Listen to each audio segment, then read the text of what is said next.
Not even a kavissa, and now you're sat me by. On in a bee, in a bee, in a bee, in a bee. All out daily, Ali, Ali, Ali. On in a bee, in a bee, in a bee, in a bee. All out daily, Ali, Ali, Ali. Let's take a moment to really own it. Now that we know it, how can we show it? Mubarak, Mubarak, Mawla. Mubarak, Mubarak, Mawla. Mubarak, Mubarak, Mawla. Mubarak, Mubarak, Mawla. Golden Jubilee ujavi, Diamond Jubilee ujavashu. Chamke che taaj tamaro, deenane raaj maro. Ek baar mare gaamde aao, ek baar mare gaamde aao. Sir taaj hamara, aao Karim Shah pyara. Baatu jo eche jama to didar dyo, baatu jo eche jama to didar dyo. Hone no na tara, aao Karim Shah pyara. Let's take a moment to really own it. Now that we know it, how can we show it? Mubarak, Mubarak, Mawla. Mubarak, Mubarak, Mawla.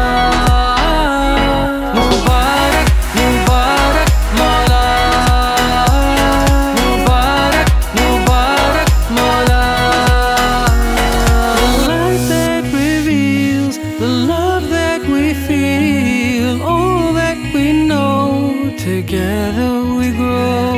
The faith in our life, the way that it guides our hearts cannot say how grateful we are today. Shukran, shukran, shukran, Mubarak. Shukran, shukran, Mubarak, Mawla. Mubarak, Mubarak, Mawla. Mubarak, Mubarak, Mawla. Mubarak, Mubarak, Mawla. Mubarak, Mubarak, Mawla. Shukran, shukran, shukran, Mubarak. Shukran, shukran, Mubarak, Mawla. Shukran, shukran, shukran, Mubarak. Shukran, shukran, Mubarak, Mawla.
On behalf of all the Jamaat present here, I welcome His Excellency, the President of the Republic of Portugal, Professor Marcelo Rebelo de Sousa, to this Darbar.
This morning, I signed an instrument designating the seat of the Ismaili Imamat here in Lisbon, which I have decided to name as the Diwan of the Ismaili Imamat. This historic step to further strengthen the capacities of the Imamat's institutions to better serve the Jamaat's needs. I express my gratitude to the government and people of Portugal for inviting me to establish this seat here. The establishment of this seat provides that the Imamat and the government will continue to work together to enhance the understanding among Muslims and non-Muslims and contribute to peace and stability around the world. We now have, alhamdulillah, Portugal as our partner.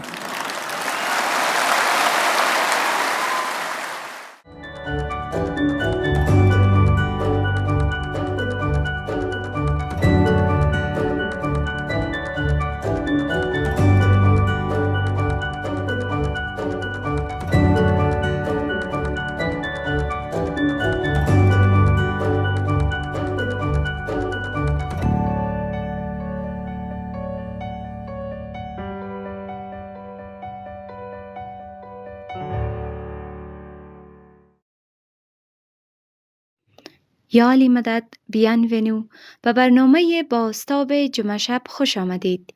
من عمر سچدینا هستم. امشب از تورنتو میزبان شما هستم. تمام اعضای جماعت و همچنین اعضای خانواده هایشان از سایر ادیان که از سراسر کانادا و از سراسر جهان ما را تماشا می کنند استقبال گرم می کنم. قبل از این که ادامه بدهم می خواهم خاطر نشان کنم که با شما از قلمرو سنتی میسیسو ساگا، انیشینابا، چیپاوی، وندات و هودنوسانی در میان ملت‌های دیگر که اینجا زندگی می کنند با شما صحبت می کنم. در اینجا 630 ملت اولیه وجود دارند و اینها محافظان سنتی این سرزمین هستند. مفهومی که ما باید به خوبی درک کنیم. با توجه به درک ما از مفهوم امانت یا اعتمادی که خداوند برای ما قرار داده تا از این سیاره‌ای که در حالی که ما اینجا هستیم و خوبی مراقبت کنیم. این البته یک آخر هفته بسیار ویژه و خاص برای همه ما است. البته روز یکشنبه روز امامت است و همچنان که جماعتخانه ها یکی پی هم باز شدند و امیدوارم که چانس حضور در آن را با خانواده های خود داشته باشید. همچنین یک آخر هفته پر از برنامه‌ها به مناسبت رویدادهای دیجیتال وجود خواهد داشت. پس امیدوارم این چانس را داشته باشید که در این ماجرا هم شرکت کنید. امشب ما برنامه را با رئیس صاحب کانسل ملی کانادا محترم امیرعلی قاسم لقا شروع خواهیم کرد.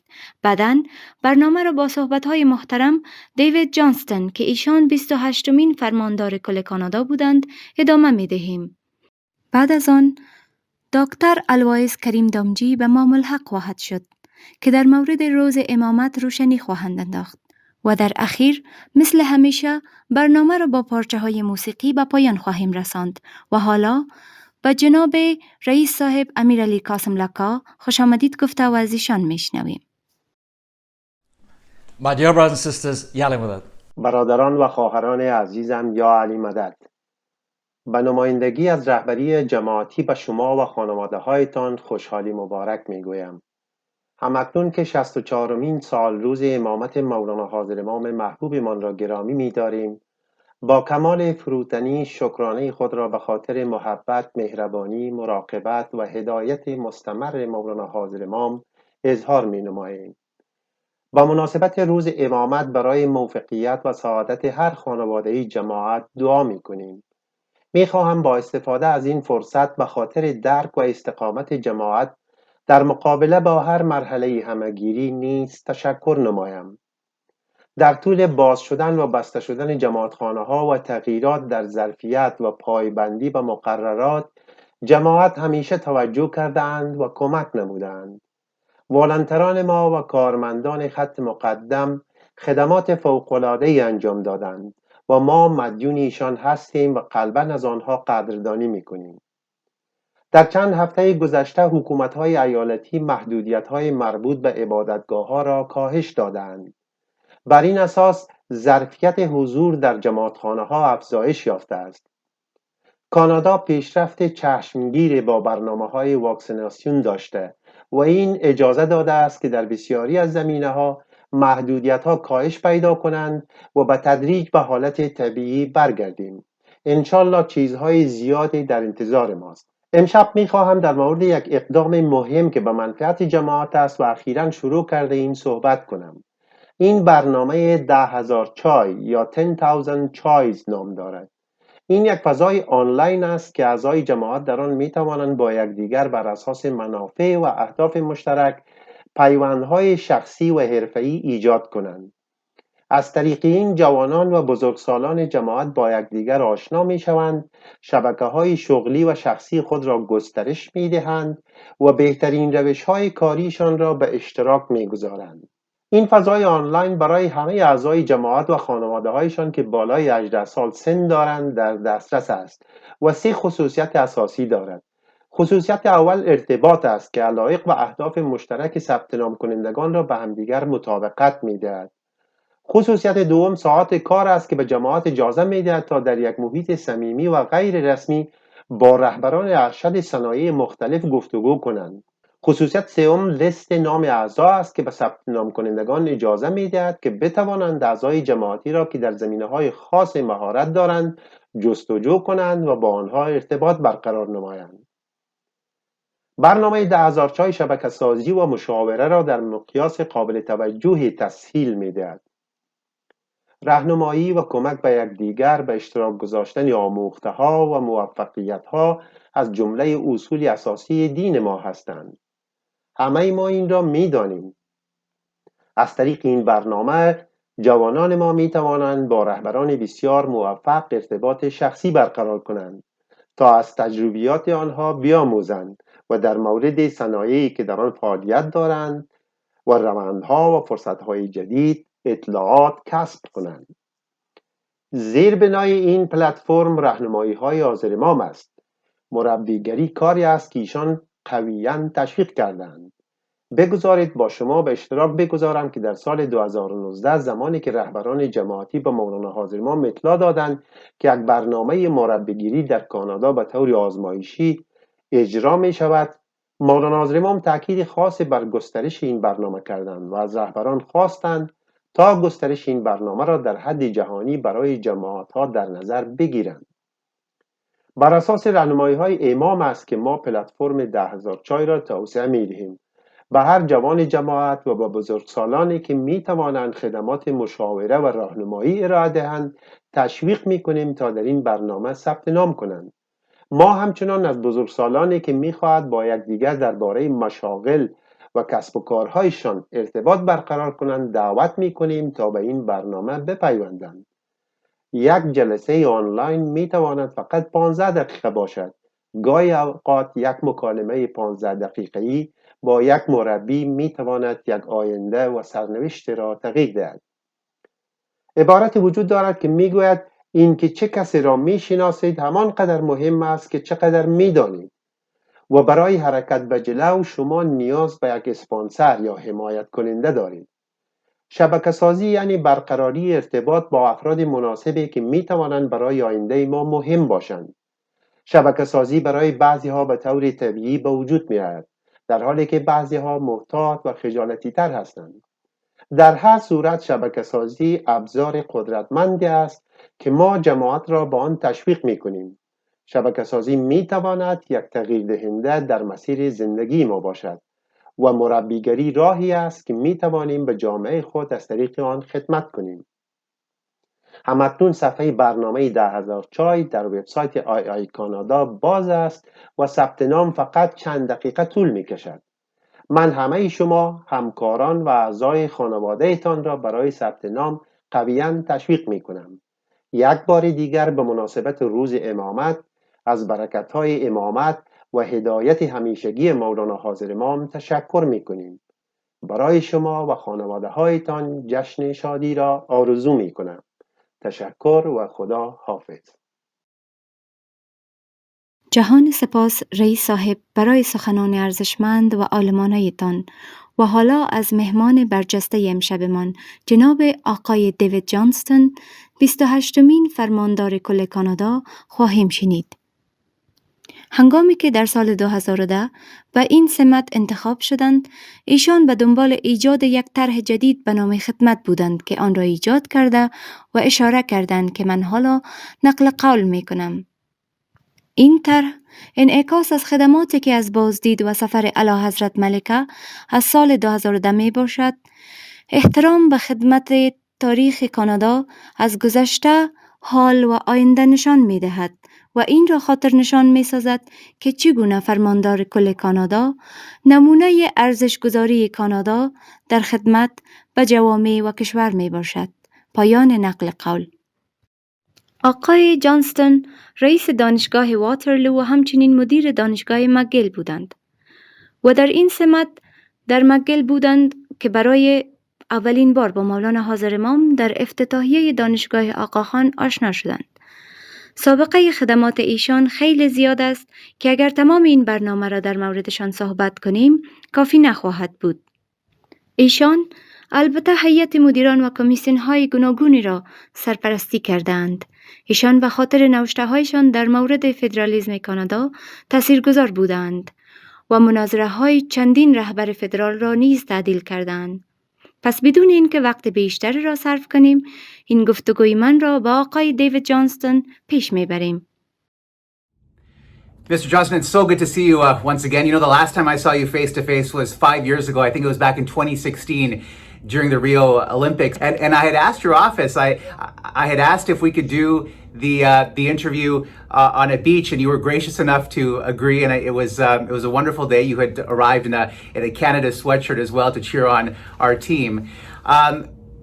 So much has changed, Mr. Johnston, in the past 5 years. We are, of course, in the midst of a global pandemic.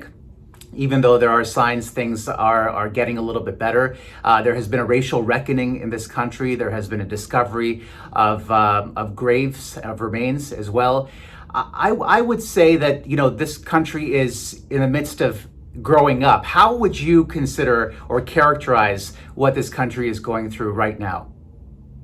Well, of course, we live in a period of great change and acceleration of change. And we've just celebrated Canada Day. And we look back on our history both with pride and also with a recognition that we've made mistakes along the way, some of them really very sad and serious ones, and the path of reconciliation is an important one. And what gives me great hope and great encouragement is the sense of all Canadians joining in that reconciliation path and drawing from the strengths, the things that we have done well in this country, to guide us as we overcome the things that we haven't done well and ensure that the future for all Canadians will be a very bright and promising one in a world of change, and where we will be able to be resilient and adapt to that change and ensure equal opportunity for all in Canada. I want to turn now, if I may, to your wonderful book, which was so eloquently written, all of those letters. The book is called The Idea of Canada, Letters to a Nation. And you've written to various people whom you've befriended during your lifetime. And one of those people, of course, is His Highness the Aga Khan. As you know, on Sunday, he is celebrating his 64th anniversary as leader or Imam of the world's Shia Imami Ismaili Muslims. And I'm just wondering if you could perhaps read a passage from that book and from that letter. Oh, with pleasure. You know, what an extraordinary accomplishment in the journey of His Highness, 64 years as the Imam. And not only has he been such an important leader for his people, but he has been such a figure for the whole notion of pluralism and understanding one another in the world. I salute him so much and congratulate him on 64 remarkable years. And you're right, Omar, in the book, The Idea of Canada, which I wrote while I was Governor General, it's my habit of writing letters, handwritten kind of letters that sometimes present a little bit of a challenge in terms of the legibility, but my assistant wonderfully usually types them out so people can have them. And so we collected some of those letters, some that in fact I had written before then, and some that we wrote for the purpose, and some actually posthumously to people that I would have written to had they still been alive. But the one that I wrote to His Highness was on the diplomacy of knowledge, and it was subtitled Create a Smarter, More Caring World. And just to read one passage from that book, let me say this of what I said in those lines. In your address to a convocation audience at the University of Ottawa, you described your way of thinking and seeing as sharing internationally in the hard work of intellectual inquiry. I call your speech and your approach the diplomacy of knowledge, different words for the same technique. The diplomacy of knowledge is our willingness and ability to work across disciplinary boundaries and international borders to uncover, share, and refine knowledge. Thomas Jefferson's brilliant metaphor of a burning candle is still, I think, the best way to illustrate the concept of the diplomacy of knowledge and its incredible power. The candle of flame symbolizes not only enlightenment, but also the transmission of learning from one person or group of people to another. When I light my candle from the flame of yours, your light is not diminished. Just the opposite. The light from both our candles shines brighter and all around us. In physics, it's called candle power. So that's the diplomacy of knowledge, which I think His Highness has been practicing and promoting so ably through his 64 years. And it's particularly appropriate for Canada, where we believe that you can have equality of opportunity and excellence too, that each of those two values or concepts reinforces one another. And we'll define the sovereignty of nations in the 21st century by how well a particular society or nation enables each of their people to grow to the very extent of their talent. And in fact, those limits expand. And out of that draws the excellence that constantly permits us to work for the improvement of humankind. On a very practical level, just to pick up on that Jeffersonian concept of lighting a candle, how do the rest of us do that? I mean, in a day and age and at a time when, people have become increasingly more atomistic, there has been perhaps less of a desire to engage in calm and civil discussion. People tend to get very fiery. They have very visceral discussions on various matters. On a practical level, how do we all help each other light each other's candles? Well, I think we begin by listening. My grandmother used to say, David, you've got 2 eyes and 2 ears and 1 mouth, and use those proportions appropriately. Listening to one another and coming to learn about one another, especially others who are not of our same particular community or same cultural background, etc. And in that understanding of the other, I think, comes the ability to collaborate and work together. I've watched my children grow. We have 5 daughters, now 14 grandchildren, and our 5 daughters began international exchanges at age 12. And they've been exposed to some difference through their church and their volunteer activities. They were exposed to poverty and so on. But in the international scene, it was truly different cultures. And 4 things happened to them that were quite dramatic in their formation, comme on dit en français. First of all, they became more curious. Their whys became more penetrating ones. Secondly, they became more tolerant. Not just, you're different, that's okay, nobody gets hurt, but what lies behind that difference? Thirdly, their judgment became better. They were always interested in this other side of the story, looking at something from a different angle, getting a perspective on it. But the most important thing that happened, Omar, was they became more empathetic. Empathy, not just sympathy, I feel sorry for your plight, but empathy, I see your plight and I walk in your shoes together.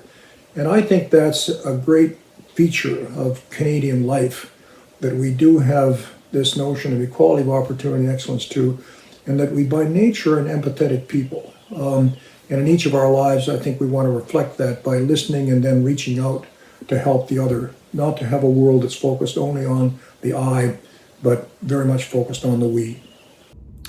I actually didn't know this, but your association to His Highness goes back almost 40 years. 4 decades is a long time. And I'm just wondering if you would feel comfortable sharing a story or an encounter that you remember particularly fondly. Well, there are a number because he's such an extraordinary person, and Sharon and I treasure all of those. She too has a great admiration and a great friendship with him, a real personal bond of respect and affection. We first met him in Karachi, Pakistan in 1980 when he was opening the Aga Khan University and the Aga Khan Hospital. I was principal of McGill University at the time, and we partnered with the Aga Khan Hospital and University, as several other North American universities did, McMaster for the program in nursing, and McGill partnered with them in the clinical work, the outpatients clinics and the clinics in regions across Pakistan, which was somewhat of a novelty. And it was our Department of Public Health and Epidemiology led by Walter Spitzer, who was just a phenomenal leader in outreach and developing the delivery of health services at the local level, which were appropriate to the culture of the particular environment. And at the time with McMaster's School of Nursing, we were educating young girls to be nurse practitioners. And that was very uncommon in Pakistan at the time, particularly females attending to the health needs of boys and men.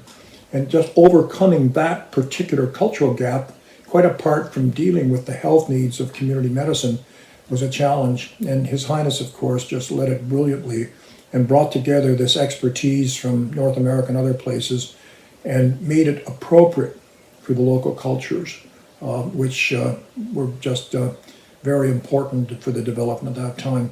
That was just one of many of the remarkable initiatives he's led, with this great sense of reaching out to the other, but this great sense of pluralism, and out of different points of view, different cultures, one can establish collaboration that's very, very powerful. And so that was our first, I think, encounter in a very substantive way, but we continued at McGill to be involved with his work in the world and then developed a friendship that we cherish very much.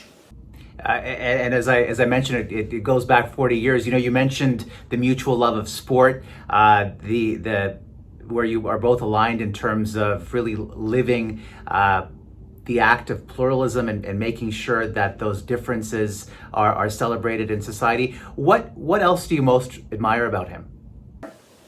I think the values that he's brought to a world of challenge, his clarion voice about pluralism and regard for the other, which he has not only preached, but he's practiced so well. And as the decades go on, it becomes even more timely and even more important. He created the Center for Global Pluralism in Ottawa on our historic street, Sussex Drive. And, that particular creation in Canada has been so central to his message, taking the best values of Canada, the inclusivity, the notion that everyone counts, that you can respect and retain your culture and your religious traditions and so on, and be a great Canadian and contribute to improving communities for all. And bringing that message to the world that we prosper when we learn to understand one another, and then we learn to come to partner with one another, to collaborate with one another, and then do things with one another that's good for both societies at the same time. A timeless and wonderful message that has been so clear and so important and so wonderfully delivered by His Highness. One of the quotes that I keep on going back to at various points in my own life of the Aga Khans is a commencement speech that he gave at Brown University. And he talked about the need for civilizations to keep that seed of hope alive through whatever adversity they're going through. And he said, the right to hope is the most powerful human motivation that I know. I think it'd be safe to say that you would share that same sentiment. How do you keep hope alive in the face of so much adversity? Well, I think great leaders not only express hope, but help to create the attitudes and indeed the conditions where people can in fact be hopeful, look forward to a better day. Following the book called The Idea of Canada, we wrote a couple books on innovation, and then we wrote a book called Trust and the Importance of Trust in Any Society. The book we're working on now is Empathy, which, as I mentioned earlier, is not simply sympathy. I feel sorry for you, but it's I understand your situation and we together will work to improve it. And I see trust and empathy as the two sides of a single coin. But the edge of the coin, what holds them together, is hope. Out of trust and out of empathy comes a sense of hope. Together, we will take our situation and make it better for all. And His Highness just epitomizes that so well. What's your read on what we're going through right now? Do you feel that we have that sense of hope? It seems like the world is split in some ways. As things are gradually opening up, there is, as I mentioned, that sense of optimism. On the flip side, there are areas of the world, the developing world, that are still desperate for things like access to vaccine. What's your read on the situation? I know it's a massive question to ask, but what are your thoughts? Well, the good and the bad. I think the bad is that we have seen change that has been unhelpful, be it climate change, be it global financial crisis of 2008, be it the pandemic that has sprung upon us, be it the digital revolution, which I regard as a great tool for improvement for the human condition, but it's also had its downsides with how false news and social media have created populist notions that have very little to do with improving the human condition. So we've seen, 3 or 4 great changes, and perhaps the most important one is the rapidity of the speed of change, that the geometrical progression of change going this way, especially led by the digital revolution, and our ability to manage that, the human interface, has been leaving quite a gap. But then we turn to the bright side. It took over 3 centuries for the printing press to reach a majority of the population of Western Europe from the 15th century on. And that transformed Western Europe from being a backward civilization to being ahead of Islam or China or India or other great cultures. It took less than a decade for the internet to reach a majority of the world's population from 1993 to 2003. And what a transformation that's been. But that has brought knowledge, data, information, knowledge with any luck, wisdom, to every corner of the world at almost no cost. So all of a sudden we have knowledge that is accessible to all. That's really a remarkable opportunity for hope. And take the pandemic, which is such a scourge. What would normally be 10 years or more of science has been telescoped into 10 months to come up with a vaccine. Extraordinary accomplishment. And in this country, Canada, I'm very hopeful that, in fact, we'll set the Guinness Book of Record achievement for 90% plus of our population being vaccinated as a way of each of us combating this and ruling in this vaccination and then ruling in this virus, and then use all our efforts to extend that same movement to all countries around the world to get people vaccinated so that we vanquish this particular virus and others that come along. For me, those are very, very hopeful things. And I draw great strength from this country as it's faced other obstacles, including some of the tragic histories of our past, and say, with a sense of real inclusivity and collaboration, that we shall overcome, and it will be a better day for all.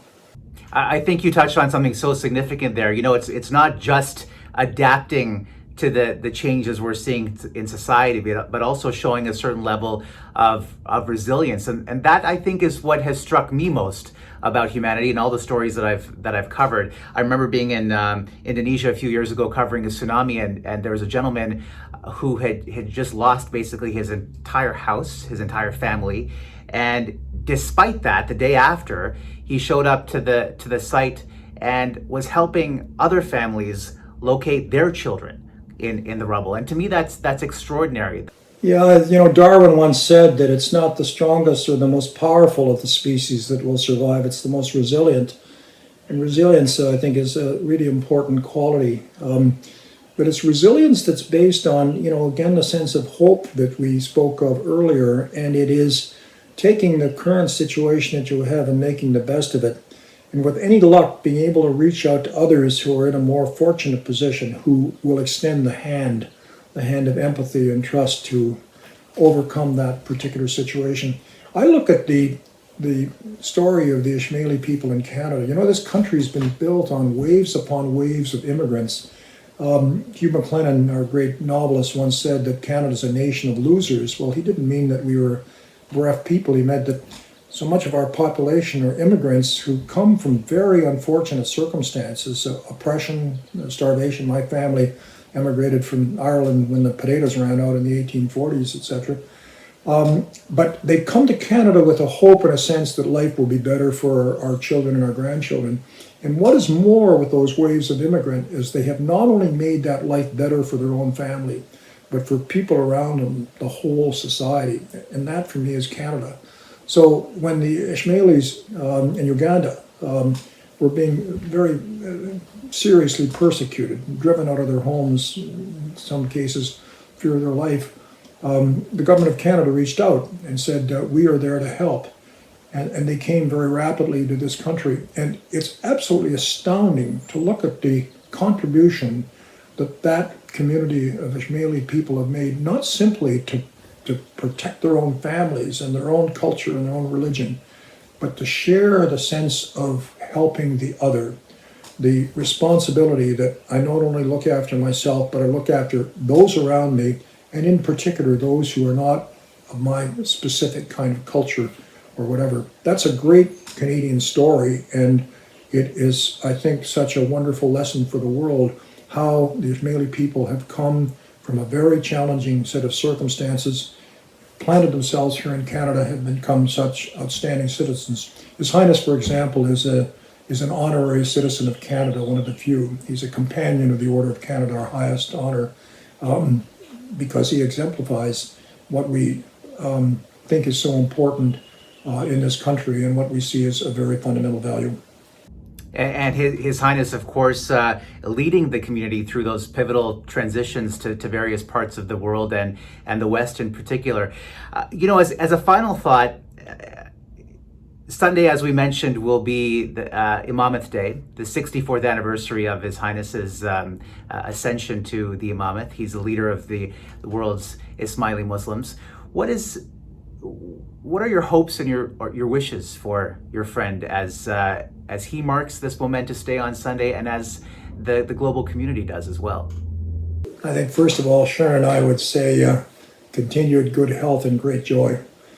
And secondly, how much we and all Canadians admire your leadership. And I guess my hope, my prayer would be that it not only continues, but it has an even greater impact on the world around us of living the values of pluralism, inclusivity, and concern for the other. Well said. Mr. Johnston, thank you so much for your candor, your grace, your immense perspective, and I'm deeply grateful for the conversation. Hopefully we can do this in person, maybe on another beach somewhere else or closer to home. You bet, Omer. Let's not wait for the next Olympics to do it. Take care. Look forward to it. Thank you so much. حالا از دکتر الواعظ کریم دامجی که در مورد برکت روز امامت صحبت می کنند خواهیم شنید. اگر شما به جماعتخانه بلریف در ادمنتون بروید، به سادگی ایشان را به عنوان موکی صاحب می یابید. ایشان همچنین رئیس بخش چشم در دانشگاه البرتا است. این شما و این دکتر صاحب کریم دامجی. Bismillahirrahmanirrahim and Ya Ali Madad.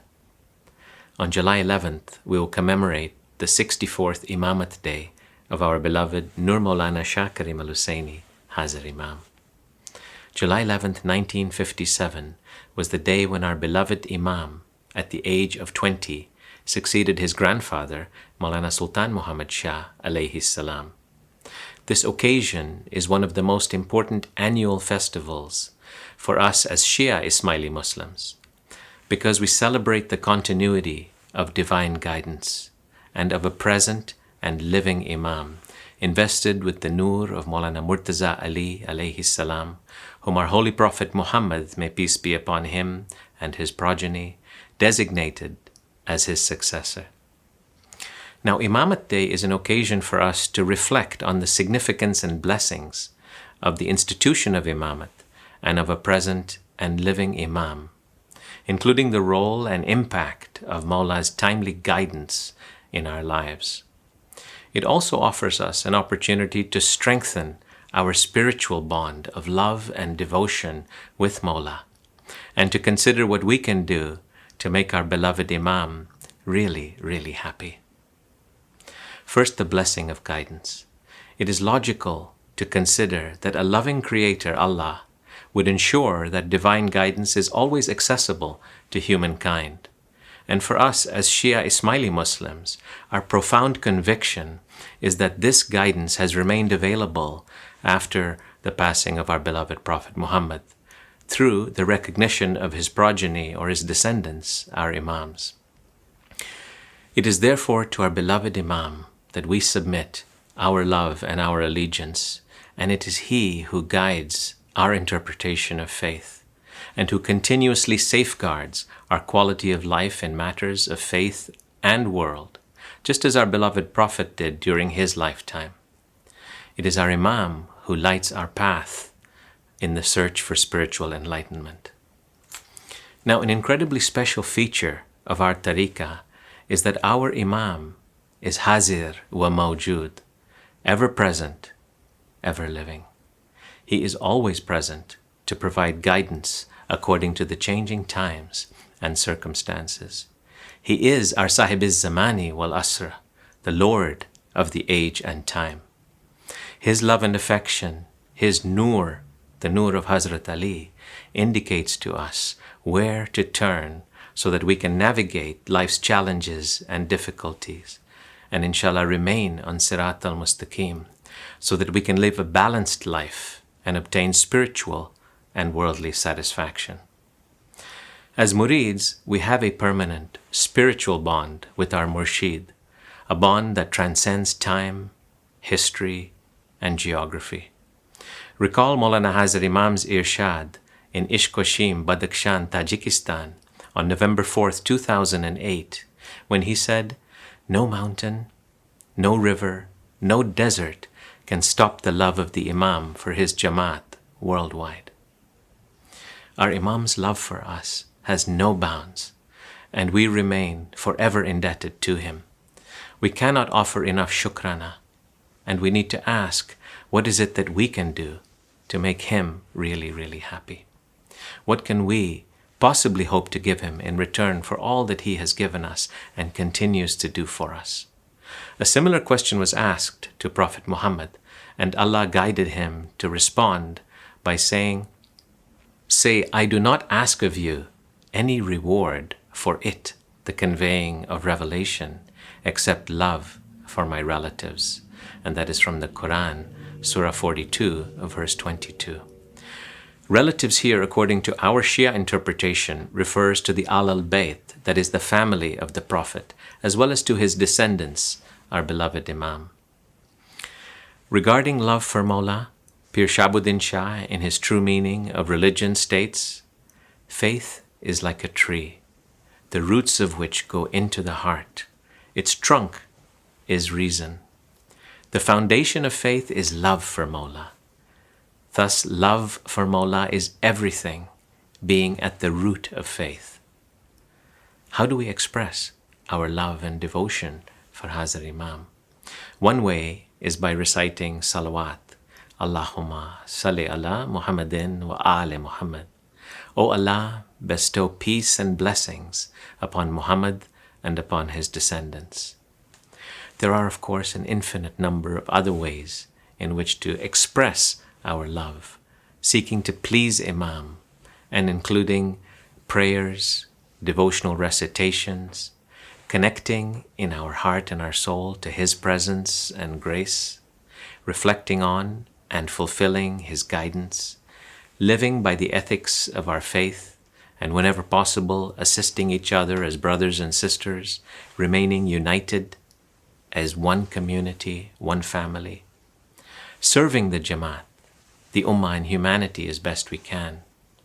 Indeed, this is his hope. Our beloved Imam's hope is articulated in the preamble of the Ismaili Constitution, where he says that the purpose here is to secure the peace and unity of Ismaili Muslims, our religious and social welfare, to foster fruitful collaboration between different peoples, to optimize the use of resources, and to enable us to make a valid and meaningful contribution to the improvement of the quality of life of the Ummah and to the societies in which we live. What is important here, I believe, is the principle of loving submission and of reflecting with our intellect on his grace, guidance, and vision. In my own case, I firmly believe that I am where I am today because of the grace and guidance of our Imam-e-Zaman. I think often about the guidance of Imam Mawlana Sultan Muhammad Shah that inspired my Nana Bappa and Nanima to make the perilous trip across the Indian Ocean from Gujarat to East Africa by boat. And they settled in Uganda, where they worked hard and did whatever they could to serve as best as possible. And that's where my parents met and where my brothers and I were raised in our early years. After reflecting on his guidance, we moved to England and from there to Canada. And in Canada, I reflected further on guidance that the Imam provided and decided to pursue medicine and engage in global health endeavors. What has worked for me is a rather simple paradigm where one asks, strives, and then offers thanks. First, ask by engaging with the Imam in a loving submission, in an intimate conversation of the heart and soul, sharing innermost thoughts and desires, seeking his rahmah, grace and guidance and benevolence, and then striving through ethical action to fulfill material and spiritual goals. and then offering thanks for whatever may come, knowing that His Nur is with each of us at all times, as well as in Jamaat Khana, and that His hand is on our shoulders. Now, the term Imamat can also be interpreted to refer to the rope or lineage of Imams, one after another, but also to the hereditary office of the Imam's leadership. Consider what his leadership has accomplished for the Jamaat, for the Ummah, and for humanity through the past 6 decades. One only needs to think of multiple inputs that AKDN provides and many other endeavors that the Imam is engaged in that are beyond extraordinary in their impact. This is a reflection of the mandate of the office of Imam, as well as Imam's resolute determination to strengthen the Jamaat, protect it, and enhance our quality of life, as well as that of others throughout the world. Shukr Mawla. This Imamat Day and every Imamat Day, let us express our heartfelt shukrana for the divine blessing of Imamat and think carefully about the Zahiri and Batini presence of our beloved Imam in our lives and what we can do to play a small but meaningful role in fulfilling his vision. Let us also resolve to strengthen our love for Mawla, to do the deeds that inshallah win his love. And let us pray for the Imam's good health and long life, for his continuing care and affection, for his grace and guidance, as well as for infinite barakah. May we be blessed with the strength of faith and spiritual enlightenment to guide us at all times, and may all our good wishes be fulfilled. Imamat Day Mubarak. Before we end today's program, don't forget that celebrations for Imamat Day are just beginning. There is a full weekend of exciting programming planned on the Ismaili TV, including musical performances and feature films. As well, on Sunday, July 11th on iicanada.live, there will be an opportunity to view the broadcast of a virtual reception held at the delegation of the Ismaili Imamat in Ottawa to commemorate Imamat Day. For more details on this weekend's programming, please visit iicanada.org. حالا وقت آن است که پارچه های موسیقی را بشنویم و امشب ما برنامه هر نقطه توسط کیفور را خواهیم دید که توسط 4 هنرمند جوان که در مورد قدرت داشتن امام زمان و عنوان راهنمای ما صحبت می کنند. روز امامت بسیار بسیار مبارک و وقت خوش داشته باشید.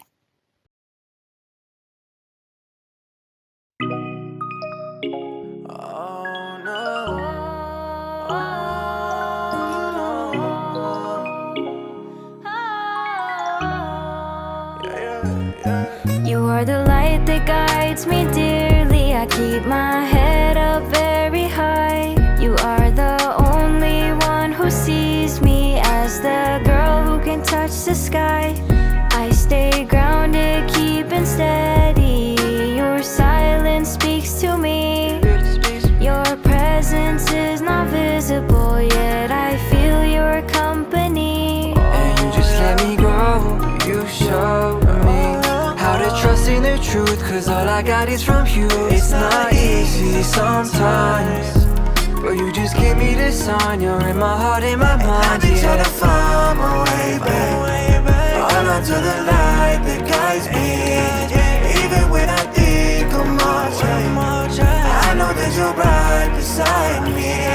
And I won't go astray, it's okay if you help me put my troubles away. And it's not a lonely road if you're there. With you I can go anywhere.